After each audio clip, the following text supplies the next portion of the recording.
हाँ तो भाई मने आजकल कर जनी मने ऐसन है कि घर में छुआ के छोड़ देवे ना और नवा फैशन में माइत रहे ना और अपने आप के जवा सोचे ना। तो सेकरे बारे में ले एगो गीत सुनू।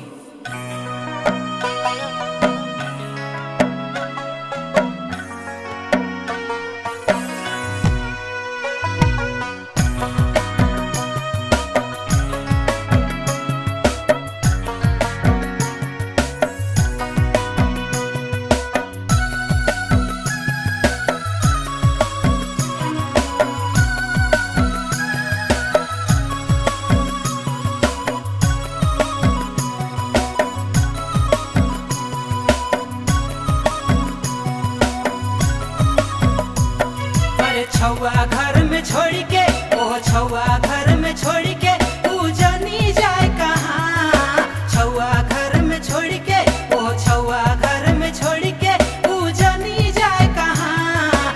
नवा फैशन पिंध के ओह बने न जावा। अरे नवा फैशन पिंध के ओह बने न जावा।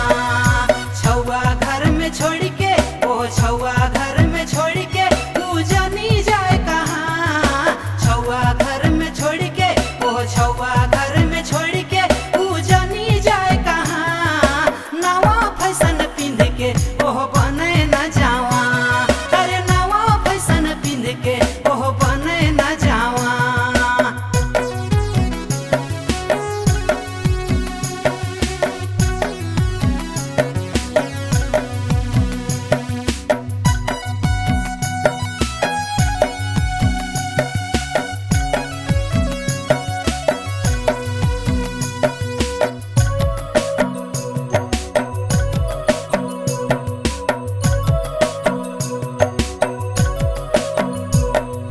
काजल बिंदिया करी ठुमका लगाए परी जैसन बनाए न हो रूप के सिंगार। अरे काजल बिंदिया करी ठुमका लगाए परी जैसन बनाए न हो रूप के सिंगार। अरे बैग टांगी मोबाइल धरी चलाए मेहमान। बैग टांगी मोबाइल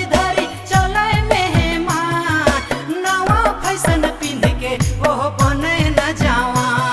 अरे नवा फैशन पिंध के ओह बने न जावा। छुआ घर में छोड़ के ओह छुआ घर में छोड़ के तू जानी जाए कहाँ। छुआ घर में छोड़ के ओह छुआ घर में छोड़ के तू जानी जाए कहाँ।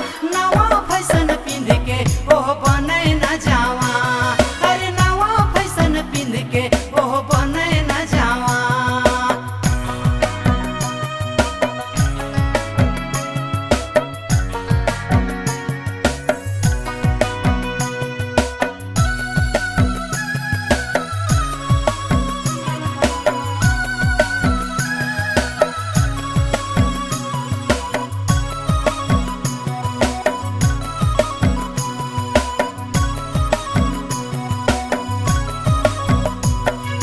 दूध खातिर छुआ मने